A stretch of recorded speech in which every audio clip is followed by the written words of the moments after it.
Subtítulo: Dios manifiesto en la carne.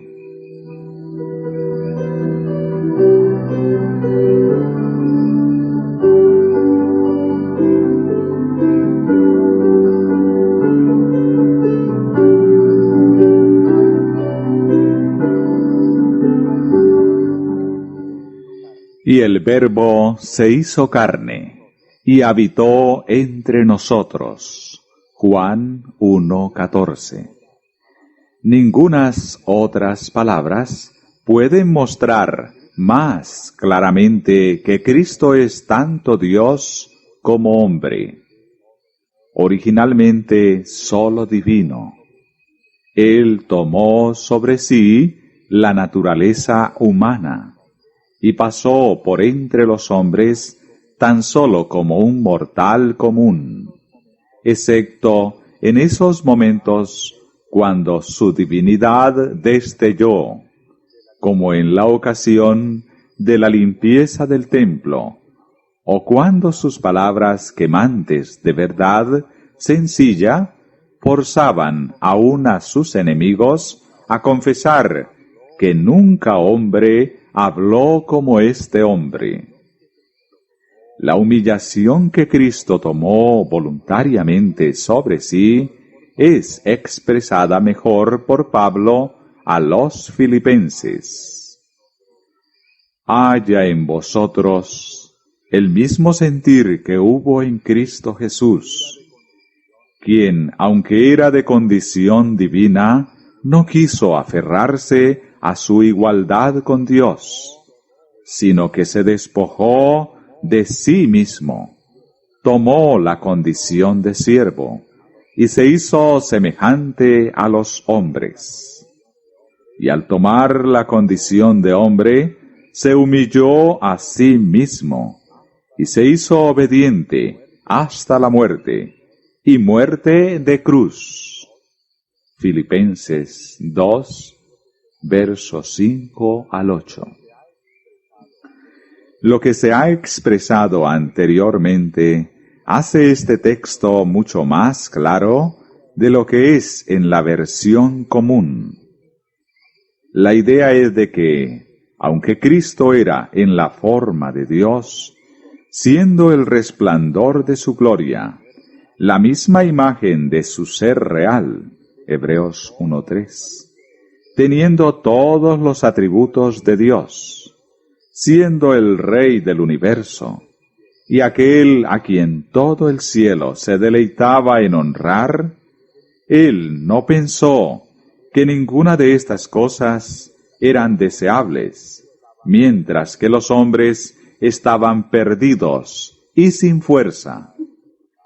Él no podía disfrutar de su gloria mientras el hombre fuera un paria, sin esperanza.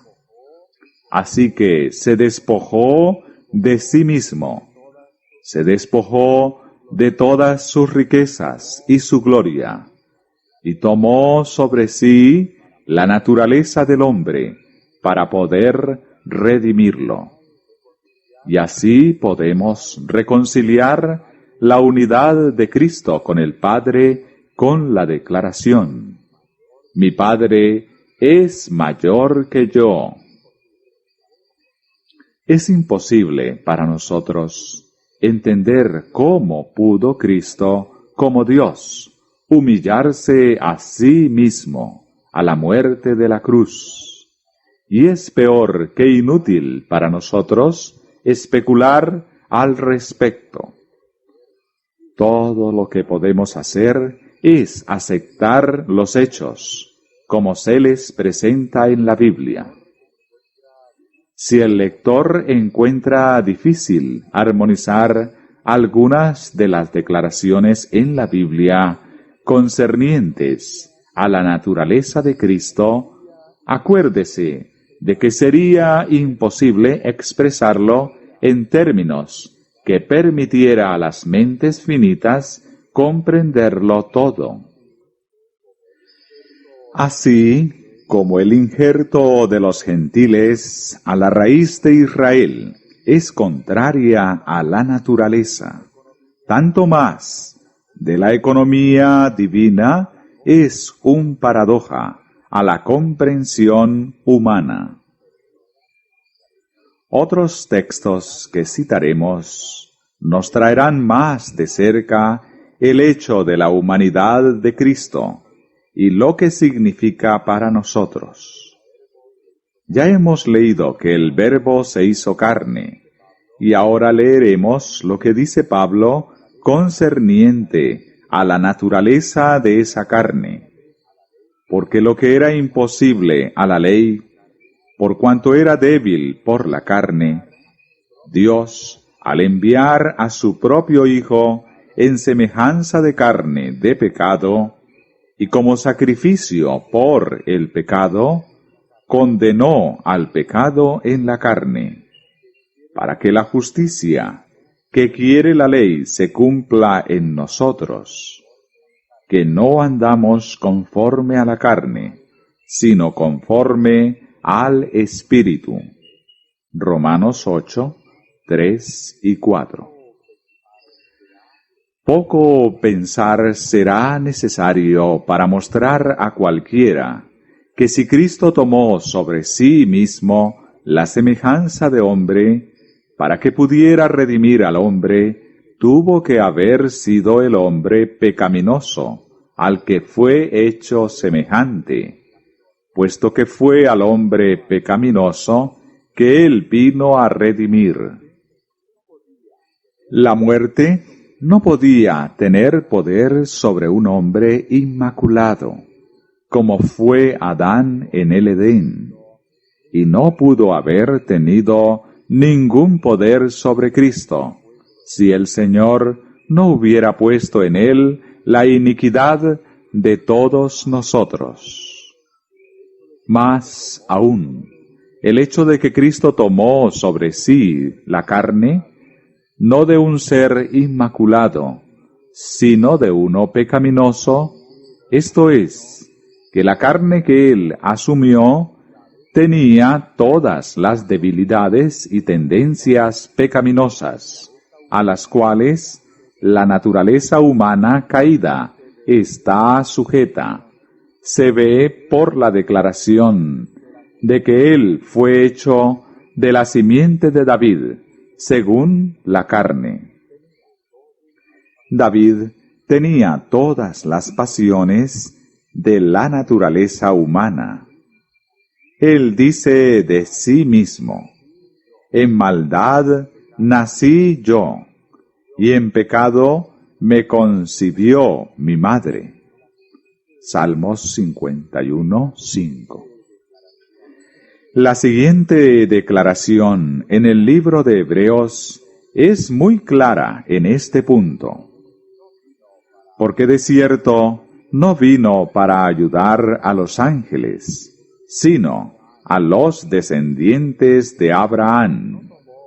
Porque de cierto no tomó sobre él la naturaleza de los ángeles, sino que tomó sobre él de la descendencia de Abraham. Versión revisada. Por eso, debía ser en todo semejante a sus hermanos, para venir a ser compasivo y fiel sumo sacerdote ante Dios, para expiar los pecados del pueblo. Y como él mismo padeció al ser tentado, es poderoso para socorrer a los que son tentados. Hebreos 2, 16 al 18.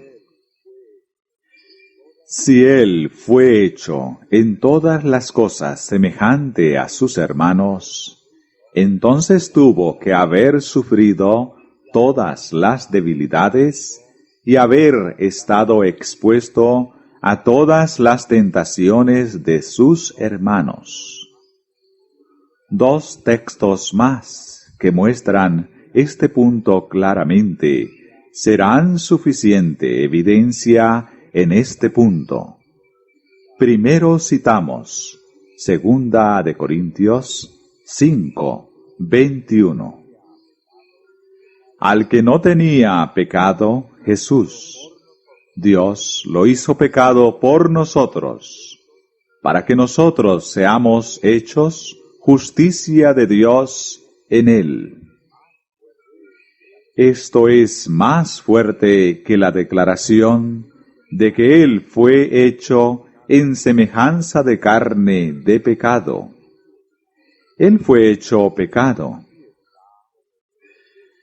Aquí está el mismo misterio, como el de que el Hijo de Dios debiera morir. El Cordero Inmaculado de Dios, que no tenía pecado, fue hecho pecado.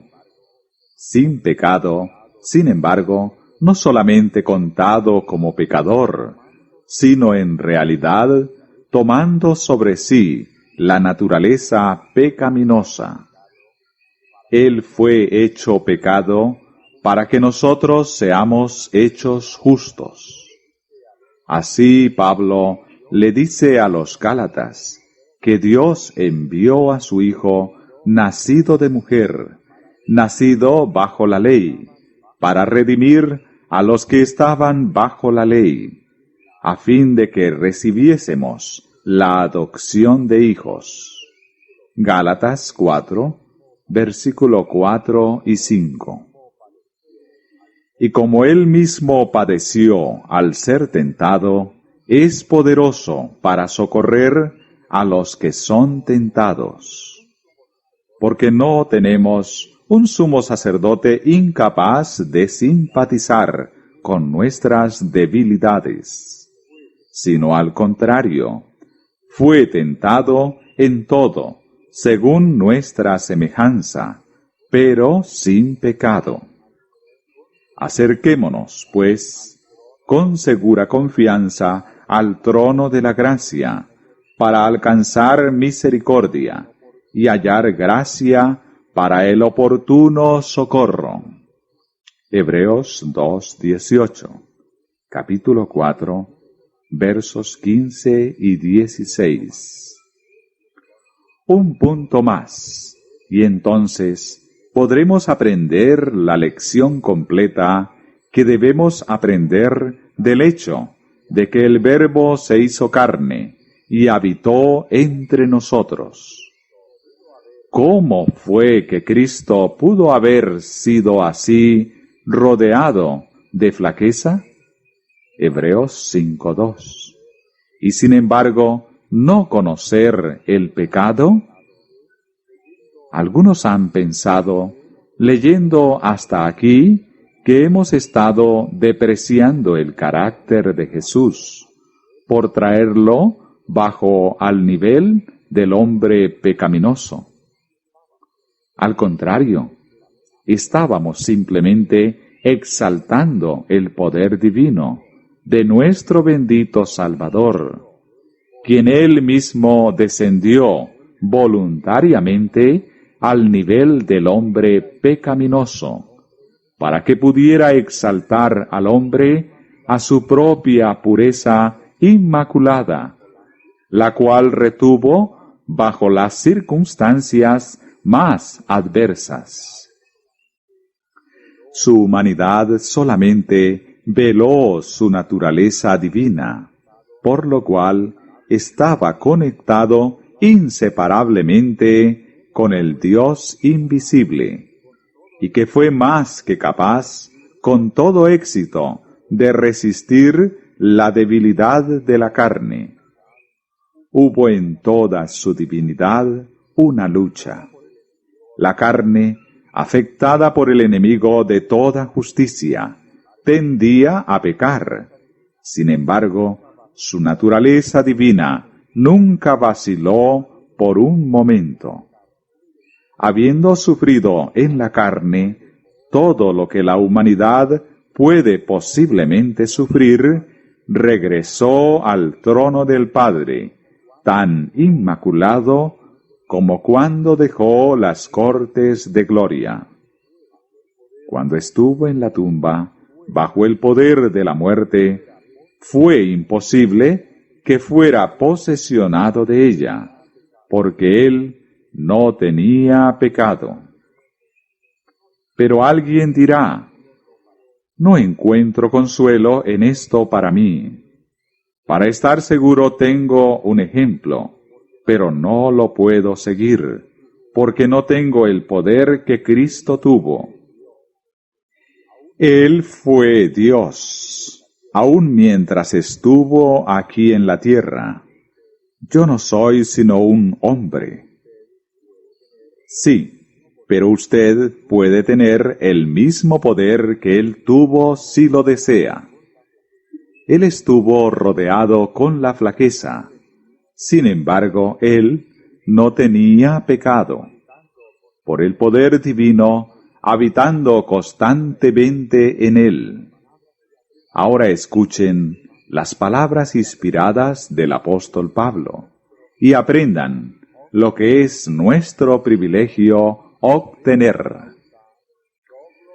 Por esta causa, doblo mis rodillas ante el Padre de nuestro Señor Jesucristo, de quien toma nombre toda la familia de los cielos y de la tierra, que os dé, conforme a la riqueza de su gloria, el ser fortalecidos con poder en el hombre interior por su Espíritu.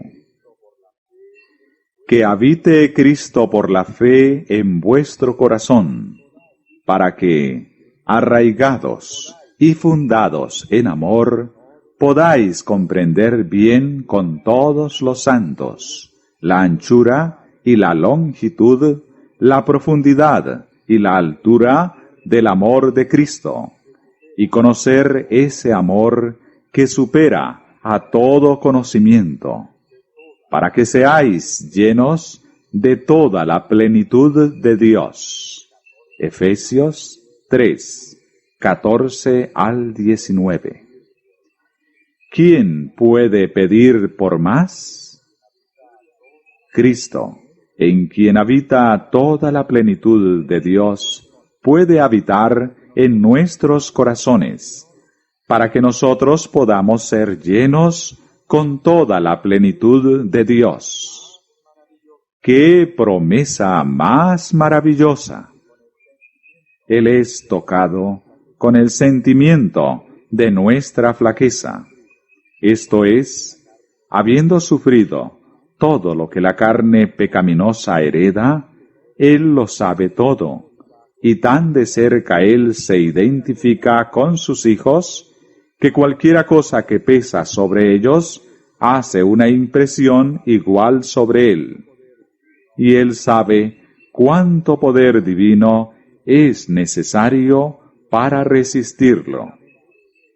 Y si tan sinceramente deseamos negar la impiedad y deseos mundanos, Él puede y ansía darnos poder para hacer infinitamente más que todo cuanto pedimos o entendemos.